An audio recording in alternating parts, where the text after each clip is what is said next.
بسم الله الرحمن الرحيم.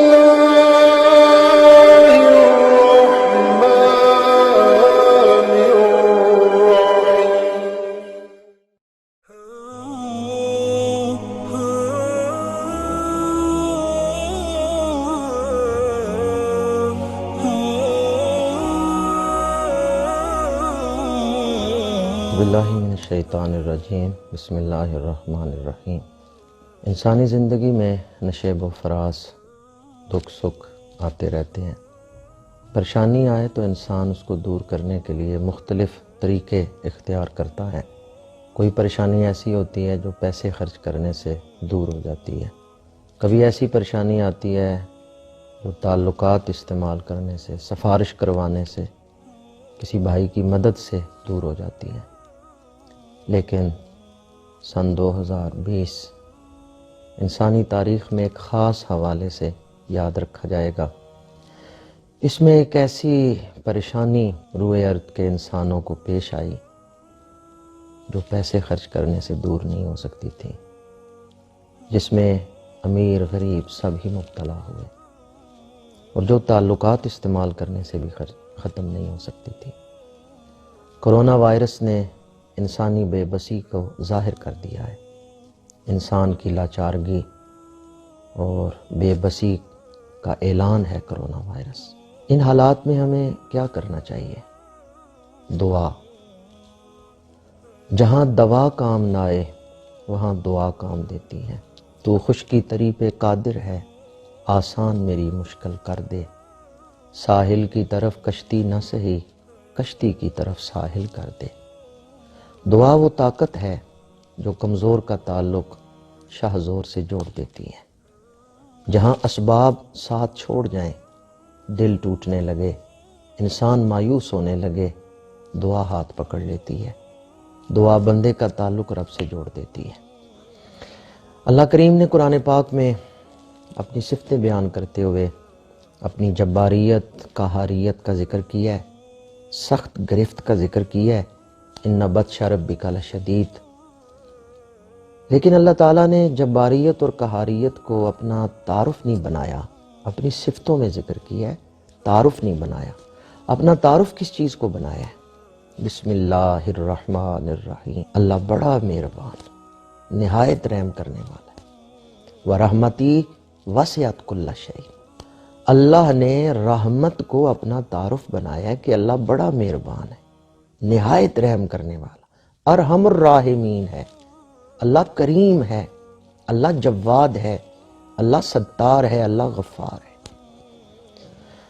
اللہ کریم ہمیں ایسے مواقع عطا کرتا ہے کہ اگر ہم ان مواقع سے فائدہ اٹھا لیں تو وہ ہمارے گناہ معاف کر دیتا ہے. ان مواقع میں سے ایک موقع شب برات ہے.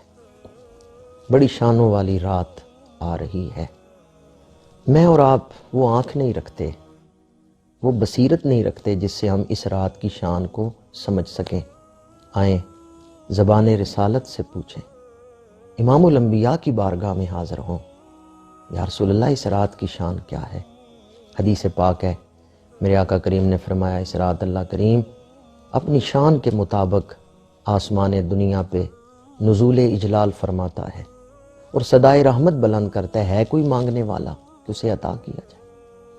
اور ایک دوسری حدیث میں ارشاد فرمایا کہ اس رات قبیلہ بنو کلب کی بکریوں کے بالوں سے زیادہ گناہگاروں کو بخش دیا جاتا ہے. یہ رات گناہ بخشوانے کی رات ہے. یہ رات دعاؤں کی قبولیت کی رات ہے. اس رات ٹوٹے ہوئے دل جوڑے جائیں گے، بگڑے ہوئے کام سنوارے جائیں گے، گناہ بخشے جائیں گے. یہ رات سو کے ضائع کرنے والی نہیں بلکہ جاگ کے کچھ حاصل کرنے کی رات ہے. یہ رات گپ شپ میں اور دنیاوی مصروفیات میں گزارنے والی نہیں بلکہ گوشہ تنہائی میں اپنے رب سے لو لگانے کی رات ہے. جس رات ہماری زندگی کے فیصلے ہو رہے ہیں، آئندہ سال کون پیدا ہوگا، کون فوت ہوگا، کون بیمار ہوگا، کون صحت مند ہوگا، کس کو غربت ملے گی، کس کو امارت ملے گی، یہ فیصلے اللہ تعالیٰ اس رات فرشتوں کو عطا کرتا ہے. تو آئندہ سال ہم نے کن حالات سے گزرنا ہے، جس وقت ہمارے متعلق یہ فیصلے ہو رہے ہیں اس وقت ہم دعا کیوں نہیں مانگتے؟ اس وقت ہم اللہ کی بارگاہ میں خیر کیوں نہیں مانگتے؟ تو شب برات سو کے ضائع کرنے والی رات نہیں، بلکہ جاگ کے کچھ حاصل کرنے کی رات ہے۔ شب برات ہمارے پچھلے سال کے اعمال اللہ کی بارگاہ میں پیش ہوتے ہیں۔ اللہ نظر فرماتا ہے جن لوگوں نے پچھلا سال نیکیوں میں گزارا، اللہ ان کی نیکیاں قبول کرتا ہے اور آئندہ کے لیے انہیں نیکیوں کی مزید توفیقات عطا کرتا ہے۔ اور اگر کسی نے گناہ کیے، توبہ نہیں کی، اس کے گناہ پیش ہوتے ہیں اللہ کی بارگاہ، اور گناہ کرنے والا جو ہے اس کے دل میں کوئی ندامت نہیں، تو اللہ تعالیٰ اس سے نظر رحمت ہٹا لیتا ہے، پھر دل پہ پھٹکار پڑتی ہے، پھر دل سخت ہو جاتے ہیں۔ اس لیے میں آپ کی خدمت میں عرض کروں گا، شب برات آنے سے پہلے پہلے توبہ کر لیں، حقوق اللہ ادا نہیں کیے، اللہ سے معافی مانگیں، حقوق العباد نہیں ادا کیے، بندوں سے معافی مانگیں، جہاں بھی کمی ہے وہاں تلافی کریں، حقوق اللہ اور حقوق العباد دونوں کے حوالے سے توبہ کریں، تاکہ جب یہ ہمارے اعمال اللہ کی بارگاہ میں پیش ہوں تو اگر گناہ لکھے ہوئے ہوں تو ساتھ توبہ بھی لکھی ہوئی ہو، کس بندے نے معافی مانگی ہے۔ تو جو معافی مانگتا ہے اللہ اس سے محبت کرتا ہے اور اللہ اس کے گناہوں کو معاف فرما دیتا ہے، گناہوں کو نیکیوں میں بدل دیتا ہے۔ پہلا کام تو ہمیں یہ کرنا چاہیے کہ شب برات آنے سے پہلے پہلے اللہ سے بھی اور اللہ کی مخلوق سے بھی معافی مانگنی چاہیے۔ دوسرا کام، عصر کے بعد غسل کریں اس نیت سے کہ ایک شان والی رات آ رہی ہے تو میں نے اس کو مذہبی جوش و خروش کے ساتھ اور آداب بندگی کے ساتھ گزارنا ہے۔ یہ غسل مستحب ہے، کوئی واجب یا سنت نہیں ہے، محض مستحب ہے۔ اور بعض بزرگوں نے لکھا ہے کہ غسل مغرب کے بعد کریں۔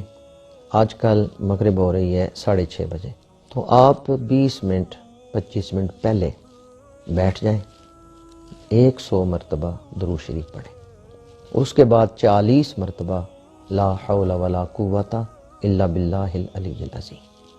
جو آدمی شب برات کو مغرب کے وقت یہ وظیفہ کر لے گا، اذان مغرب سے پہلے، اللہ تعالیٰ اس کی 70 مرادیں دنیا کی 70 آخرت کی پوری فرما دے گا، اللہ تعالیٰ اس کے گناہوں کو معاف فرما دے گا۔ اس کے بعد نماز مغرب ادا کریں۔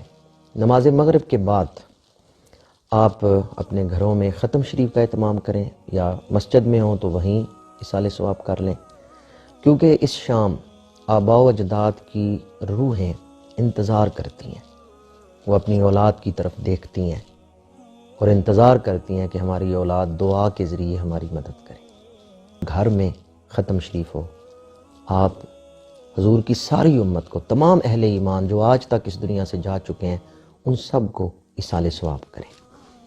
تیسرا کام، مغرب اور عشاء کے درمیان چند نوافل پڑھیں، چونکہ اس رات آئندہ سال کے احکامات فرشتوں کے سپرد کیے جاتے ہیں، اللہ تعالیٰ تقدیر انہیں عطا فرماتا ہے، تو اس لیے ہمیں اللہ سے خیر مانگنا چاہیے۔ 2 نفل پڑھیں کہ یا اللہ ان کی برکت سے آئندہ سال مجھے صحت عافیت والی زندگی عطا فرما۔ 2 نفل پڑھیں اس نیت سے کہ یا اللہ مجھے اچھا رزق عطا فرما۔ 2 نفل پڑھیں کہ یا اللہ مجھے توبہ کی توفیق عطا فرما اور توبہ پہ قائم رکھ۔ اور 2 نفل پڑھیں کہ یا اللہ جب بھی میرا خاتمہ ہو ایمان پر خاتمہ نصیب فرما۔ یہ کل 8 نفل ہو گئے۔ 4 کا تعلق اس دنیا کے ساتھ ہے، 4 کا تعلق آخرت کے ساتھ ہے۔ نماز عشاء ادا کریں۔ نماز عشاء کے بعد ساری رات عبادت میں گزاریں، قرآن پاک کی تلاوت کریں، نوافل پڑھیں، صلاۃ التسبیح ادا کریں، سورہ یاسین کو 3 دفعہ پڑھیں۔ تو اس کی برکت یہ ہے کہ اگر کوئی 3 دفعہ اس رات سورہ یاسین پڑھتا ہے تو اللہ تعالیٰ اس کی دعائیں قبول فرماتا ہے، رزق میں برکت عطا کرتا ہے اور اس پر اپنے قرب کے دروازے کھول دیتا ہے۔ یہ رات کثرت سے درود شریف پڑھیں، کوئی ایک لمحہ بھی غفلت میں نہ گزرے۔ اس طرح اس رات کو گزاریں کہ نوافل پڑھیں، توبہ کریں، اللہ کی بارگاہ میں گڑ گڑائیں، معافی مانگیں۔ اس رات جو دعا کرتا ہے فرشتے اس کو بھی مبارک دیتے ہیں، جو روتا ہے فرشتے اس کو بھی مبارک دیتے ہیں، اور جو سر سجدے میں رکھ دیتا ہے فرشتے اس کو بھی مبارک دیتے ہیں۔ دوبارہ عرض کروں گا، یہ رات سونے کی اور ضائع کرنے کی رات نہیں، جاگ کے کچھ کمانے کی رات ہے۔ رات کے آخری حصے میں آپ سحری کریں اور 15 شعبان کا روزہ رکھیں۔ 15ویں شعبان کا جو روزہ ہے اس کی افطاری کے وقت یہ بھی دعا کی قبولیت کا وقت ہے۔ فضائل الایام والشہور کے اندر ہے کہ جب آدمی 15 شعبان کے روزے کی افطاری کے لیے بیٹھتا ہے تو فرشتے اس کو مبارک دیتے ہیں، خوش ہو جا کہ اللہ نے تیرے لیے جنت کے دروازے کھول دیے ہیں۔ میں امید کرتا ہوں کہ آپ میری ان گزارشات کو دل میں جگہ دیں گے۔ اللہ جو نعمت عطا کر رہا ہے، شب برات ایک نعمت ہے، آپ اس نعمت کی قدر کریں گے، اس کو ضائع نہیں کریں گے۔ میں امید کرتا ہوں کہ آپ اللہ تعالیٰ کی اس نعمت کی قدر کرتے ہوئے شب بیداری میں رات گزاریں گے۔ پتہ نہیں زندگی میں پھر یہ رات ہمیں ملے یا نہ ملے۔ عرش پر دھوم ہے، فرش پر دھوم ہے وہ بدبخت جو آج محروم ہے، پھر یہ آئے گی شب کس کو معلوم ہے، ہم پہ لطف خدا آج کی رات۔